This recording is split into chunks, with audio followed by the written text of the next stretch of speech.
An ex-war hero named Badr assists his wife through a challenging birth on the eve of a violent storm. The flow of Rook in each region of the world is observed by several mages, who conclude that a great power is coming into the world. A healthy boy is successfully delivered by Badr's wife. They call him Sinbad, the warrior who would one day conquer the seven seas. Years later, troops celebrate their triumph in the neighborhood tavern in a village that is part of the vast Parthian Empire. Soldiers arrive to reward Badr for his outstanding service throughout the war while he tries to enjoy his drink. He declines, stating that he has no use for money. He only wants to concentrate on fishing and disagrees with the nation's aggressive expansionist policies. A soldier from Rhyme was chased off a cliff by Parthian forces 2 years later. The next morning in a different area, Sinbad's father continues to work as an honest fisherman. Angry citizens confront Badr, calling him a traitor and demanding to stop fishing in that area. In the past 2 years, Parthivia has gone to war with Rhyme. Its citizens are slowly descending into poverty, and all of them are desperate to win the war to reobtain their wealth. These people attack Badr, who simply laughs them off and allows himself to be beaten in front of his son. When he awakens, he tries to ignore it, but Sinbad is infuriated that his father didn't defend himself and runs off. That night at dinner, Sinbad quickly finishes his food and runs off to draw water from the well. Sinbad returns, bringing an injured man with him, the same man who was being chased by Parthian soldiers earlier. Sinbad's family nurses this man back to health, and he eventually awakens. He thanks Sinbad for saving him and introduces himself as Darius, a traveling merchant claiming to be shipwrecked. Badr offers his help. One morning, Darius attempts to leave while Sinbad's mother attempts to serve him some food. They're interrupted when soldiers suddenly arrive and tell her they've been looking for a spy in the area. They force their way into the house and are brutally murdered by Darius. He takes Sinbad hostage to keep all the citizens away from him. Sinbad doesn't understand what's happening, but Darius reveals he's a spy from Rhyme. He demands a boat and money in return for Sinbad. Just before the spy escapes with the child, Badr arrives to stop him. He gets on his knees and begs him to let Sinbad go. He suggests Darius should change sides and provide information to Parthivia, but this only serves to anger Darius, a proud citizen of Rhyme. In an instant, while he is distracted, Badr stabs him in the heart with a knife. He takes back Sinbad and declares that he doesn't care what people say about him, but he'll never forgive anyone who harms his family. Afterward, Badr is charged with the crime of harboring a spy and is sent off to fight in the war. While Sinbad and his mother cry and plead with the guards to stop, villagers demand their family to leave the village immediately. As Badr leaves Sinbad behind, he tells him he'll have to fight like a man throughout his life and asks Sinbad to take care of his mother. This experience helps Sinbad realize his father's strength. A few months later, Badr is killed on the battlefield and his sword is sent back home. 9 years later, Sinbad has grown into a teenager. The world has changed very much as mysterious buildings and structures are appearing all over the world. People begin to call them dungeons because they hold immense treasure and powers. A dungeon also appears in the Parthian Empire. The Empire ordered an army of 10,000 people to seize the dungeon, but none of them came back alive. At the port, some girls are traveling to sell fresh fruits, but they are stopped by thugs. Sinbad comes in and saves them by beating the crap out of thugs. The girls give him some fruits as a gift. Upon opening the barrel of fruits, a man is found there. He gets surprised and closes the barrel, telling them not to open it without permission. Afterward, Sinbad takes him back to his town. The man reveals himself to be a traveler named Yunan. Upon asking, he tells him that he likes to live in small cramped spaces and the barrel was a perfect place for him. Yunan continued to observe him and later Sinbad takes him to his house. In the morning, Sinbad makes breakfast for Yunan and leaves for his duty. Soon after, Sinbad's mother wakes up and struggles with her disease. Yunan gives her water. She begins to tell him that Sinbad is bound to this town because of her, although he has a special power. Even his father used to say that he will become a ruler in the future. She ends the talk by requesting Yunan to guide him whenever he is in trouble. He witnesses Rook flowing from her and gets surprised upon seeing it. Suddenly, a woman comes in and tells them the army is beating Sinbad because he didn't join them even after several official letters. Dragal, the commander of a small squad, orders Sinbad to join. He refuses by saying that joining the army for war is just cruelty as the army is just using them as tools. The people of town join Sinbad and tell them to go away as they will not tolerate them anymore. Dragal leaves, saying if he doesn't join the army, then his mother will be considered a traitor just like his father. Afterwards, Sinbad is wrapping bandages on his wounds while talking with Yunan. He tells him that going to the dungeon is similar to doing suicide because no one has ever come back from it. He is in trouble because even if he doesn't join the army, and they'll kill him for treason. Yunan advises him to conquer the dungeon to become a king as he has the potential to become a king. Sinbad asks him about his true identity, but he disappears, saying, just a traveler. Sinbad swears to capture and seize the power of the dungeon so that he can change the world for the better. Back at his home, his mother gives him the sword left by his father and tells him he should go on the adventure. He doesn't need to worry about her as she will be fine. In Imperial Castle, Drobble gets the order to conquer the dungeon at all costs. The next day, Drobble reaches the gate of the dungeon with his army as they are going to charge in, and Sinbad appears and tells them that he will conquer the power of this dungeon and would never let them have it. Yunan tells him that he cannot come back unless he has conquered the dungeon. Sinbad makes his resolve and charges inside. Drobble also charges in with his army. Yunan wonders what will Sinbad do after acquiring a power. Upon entering the dungeon, Sinbad is surprised to see the world inside it, which is completely different, full of mythical creatures. There, Sinbad is attacked by small dragons, but he brilliantly evades them. Drobble is also struggling against the dragons. His entire army is wiped out in an instant. He is cornered by a dragon, but Sinbad saves him by killing the dragon with a spear. Suddenly, a giant dragon passes by, and they are forced to hide from it. To survive the dungeon, they end up forming an unlikely alliance for the time being. They find the door right behind the dragon den. Drobble leaves on his own to find a way to the door.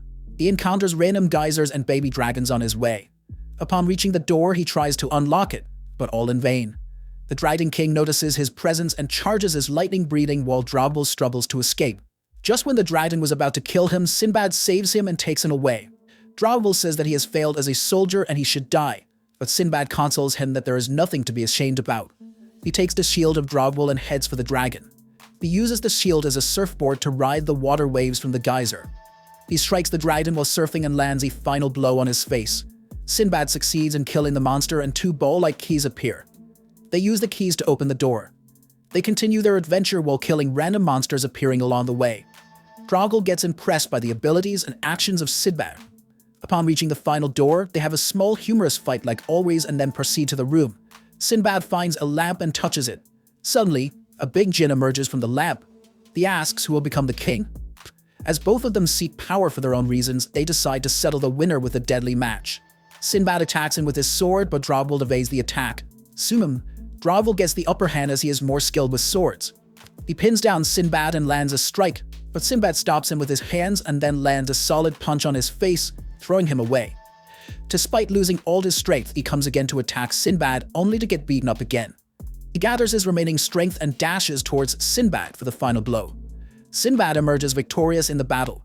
Ball forms a contract with him and dwells in his sword. Suddenly, all the items in the room turn into gold and the dungeon disappears, indicating that the first dungeon has been conquered. Upon waking, Sinbad finds himself with tons of gold around him. The army approaches him and orders him to hand over the power and wealth to him. Sinbad tells them that he will not give anything to the cruel empire anymore. Yunan makes an appearance and tells Sinbad to use his new power. He calls for the djinn from his sword, and lightning falls on the army around him. Yunan uses his magic that ends up taking Sinbad and his wealth back to his hometown. Right after reaching the town, he gets news about her mother's bad condition and rushes towards his home. Upon reaching, he grabs his mother's hand. Her condition was so bad that she mistook him for Badr. She tells him that she will soon join him. Sinbad breaks into tears. His mother dies while saying that she will always love Sinbad. On the other hand, Drobble in a wounded state walks around the palace. Sinbad gets famous all over the empire. Since the capturing of the first dungeon, more dungeons are appearing in all parts of the world. Many people challenge them and some even manage to clear them. Sinbad is traveling as usual. On his way, he finds a big guy with a girl trying to capture a large water dragon. The big guy attacked the dragon with a harpoon, but the outer shell of the dragon was so strong that the harpoon couldn't pierce it. To save his drowning sister, he dives into the sea with the dragon chasing him. Just when the dragon was about to eat them, Sinbad uses the power of Baal to fry the dragon, leaving the man in shock. On the other hand, Drobble is leading another special squad to capture another dungeon on the orders of the Emperor. He is given another chance by his brother to steal the djinn power from Sinbad to prove himself the prideful soldier of the Perfidia Empire. He is given a special squad called Shan Lash to execute this mission. Sinbad and the man are now on the shore igniting a fire to warm themselves up. The man's sister wakes up and assumes his brother to be the one who has defeated the water dragon. The man's name is Hina. They have a meal together. Sinbad asks them about their northern village, to which they reply it is covered with pure white snow, and their father is the patriarch of their village.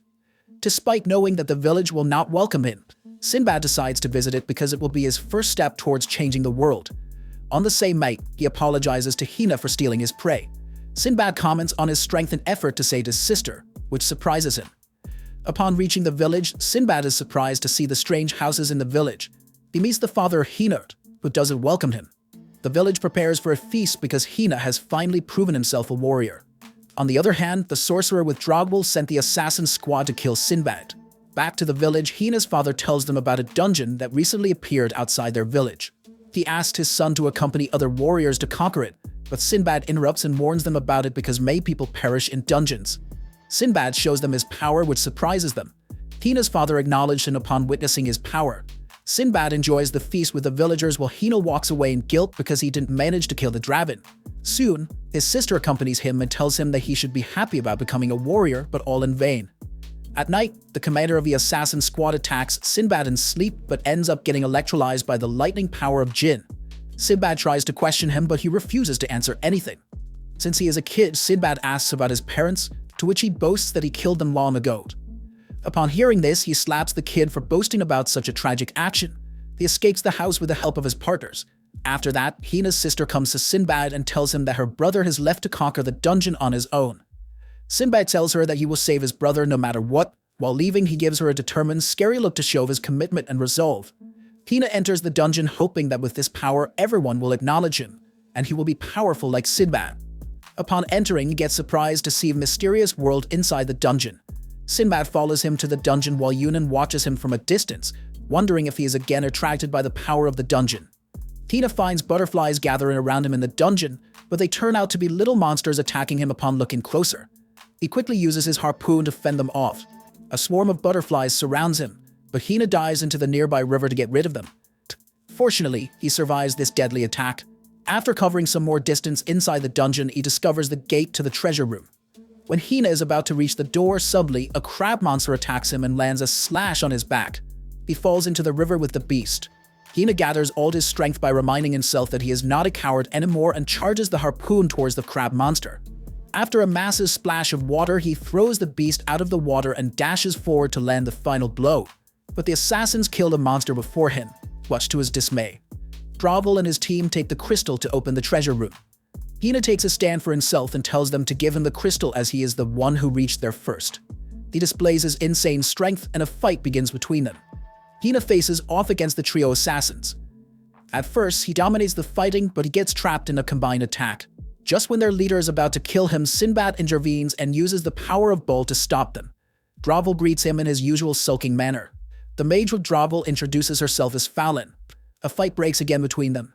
Hina gets dragged into this as well. Sinbad tries to use his power, but Drogwell attacks him with a gun to stop him. Hina steps in and dives into the river with Sinbad to escape the scene. Fallon uses her magic to freeze the river, but fortunately, they survive it. Drogwell wonders about the real identity of this mage. She gives the team 3 magic pills to boost their powers. After taking the pills, they feel much lighter and more powerful. Drogwell inserts the crystal and walks into the treasure room with his companions. On the other hand, Sinbad gets out from the freezing water. Hina tells him he will claim the dungeon's power, to which Sinbad tells him that he is already strong enough. The scene shifts to Drogwell, who has summoned the Jinn of the dungeon. Jinn emerges from the metal vessel and claims to be the Jinn of deception and confidence. He recognizes the evil scent of Fallon and destroys her puppet doll.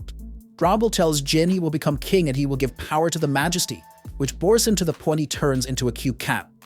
Sinbad and Hina reach the treasure room. Jinn presents them with a challenge to catch a cat made from his blood. They all decide to claim the power for themselves and dash forward to catch the cat, but the cat turns out to be very fast, much to their dismay. After several failed attempts, Sinbad asks them to work together. He manipulates them by telling them he will not participate in the combined attack.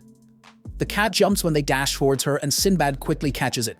They lash at him, telling him a traitor, but Sinbad makes an exciting speech that he has to claim this power to change the world, and he would love to have all of them as his followers.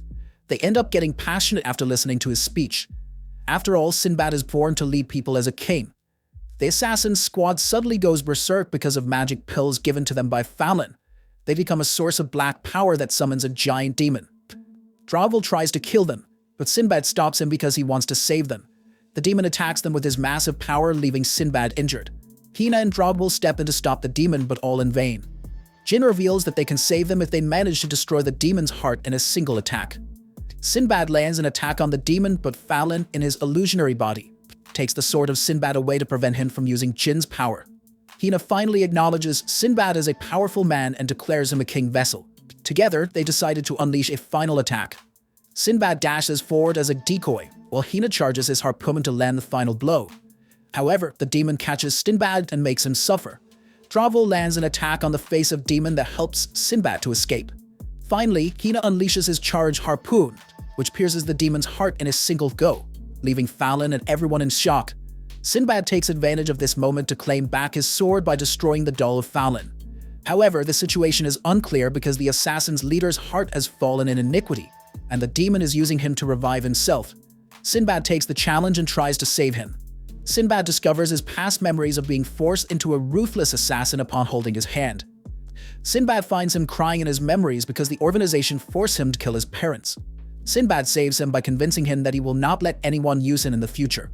He used the power of Baal to destroy the reviving demon.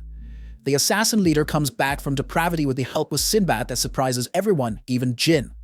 They all bow before Sinbad and tell him to claim power because he is the true king.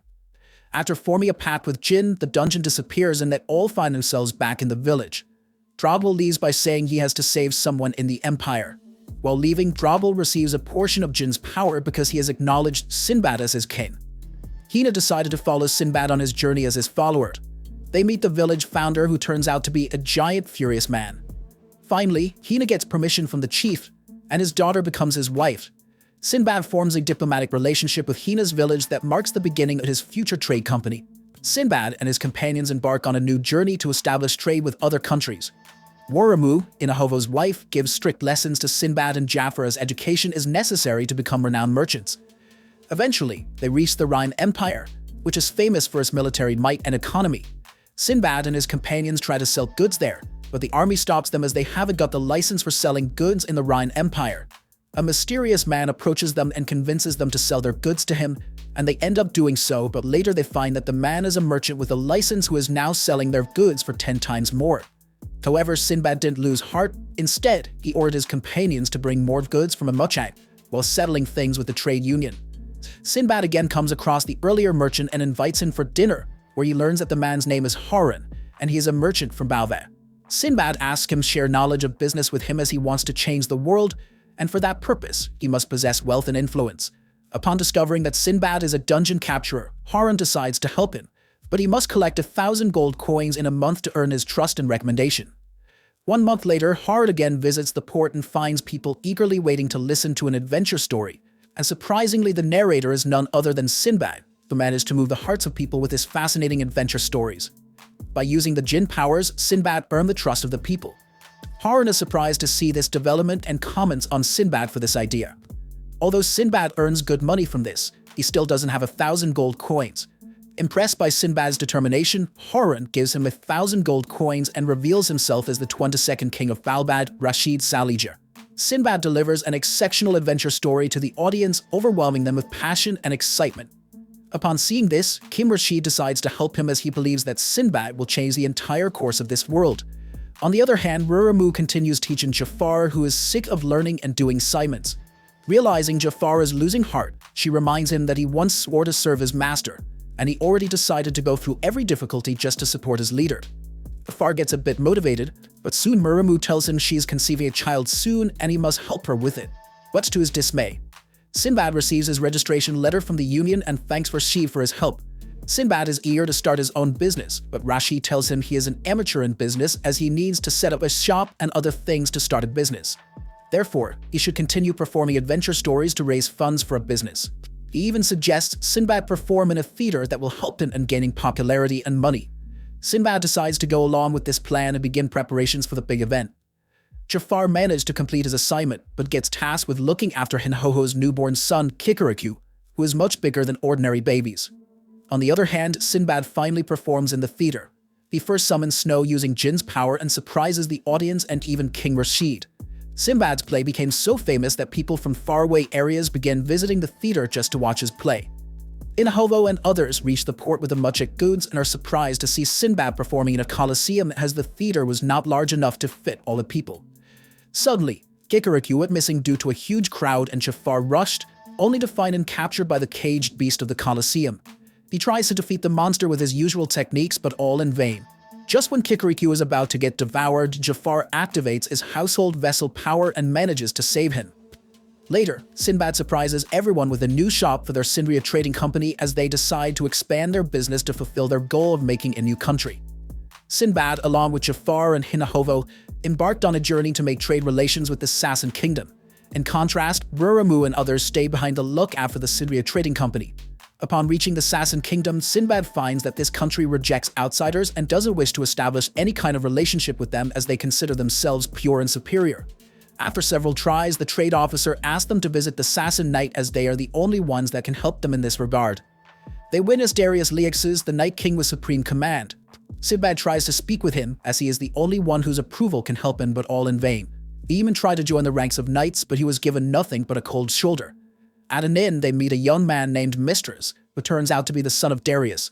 Upon his request, Sinbad told him his adventure stories and he showed him the power of jinn that captivated him. Mistress expresses his desire to explore the outside world, but his father wants him to join the ranks of knights who are bound to live their entire life in Sassan. Mistress tried to reason with his father, but he beat him instead. He decided to challenge his father for a duel, as it is the only way to resign from being a Sassan knight. On their way to witness the duel, Sinbad again meets Yunan, but teases Sinbad by saying that he is quite grown up. Sinbad introduces him to his friends and asks why he is here, to which he replies that he is constantly wandering here and there. He also advises Sinbad to be cautious as Darius is also a dungeon capturer. At the duel, Mistress tries to land some solid attacks on his father, but a protector's shield prevents him from doing so. But he is about to be killed by his father. Sinbad steps in to save him. Sinbad summons the lightning of Bol, shocking everyone around, and challenges Darius for a duel, which he ends up accepting as his country's affairs are on the line. At first, Sinbad attacks him with the usual techniques, which he easily evades, thinking his opponent is just a kid. Sinbad uses lighting while Darius uses the protector's shield to defend himself. Realizing the situation, Sinbad decides to reveal his trump card and merges his body with the jinn while calling this form a full-body jinn acquit.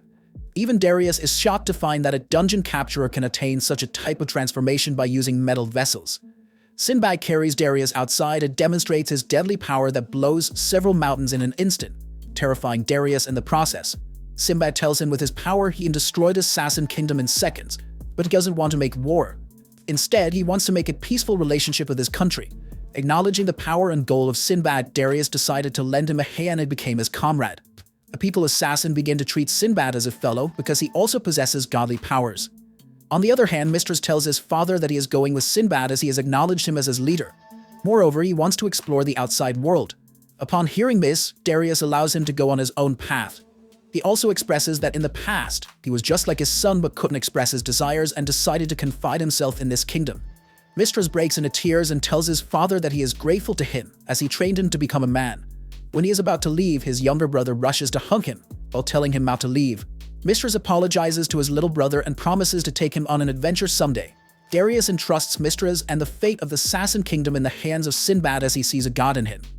Jafar tells the crew about their next destination, the kingdom of Artemira, ruled by a noble war princess. Several days later, Sinbad and his crews reach the territory of Artemira, a vast land with one of the biggest valleys on the continent.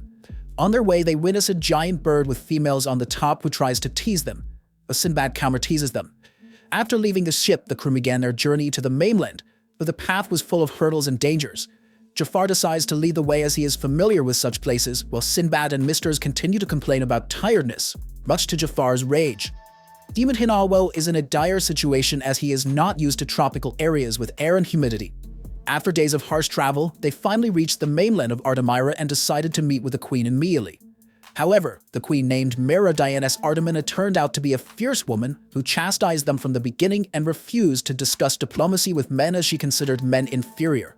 Sinbad tries to seduce her by using his manly charms, but unfortunately, she sees through it and punishes them by taking their belongings and throwing them in the Valley of the Dead. She kept Hinawo as she wanted to examine his physique. Fortunately, Sinbad and his fellows survived the fall, but they couldn't climb back the wall and thus ended up living at the bottom of the valley.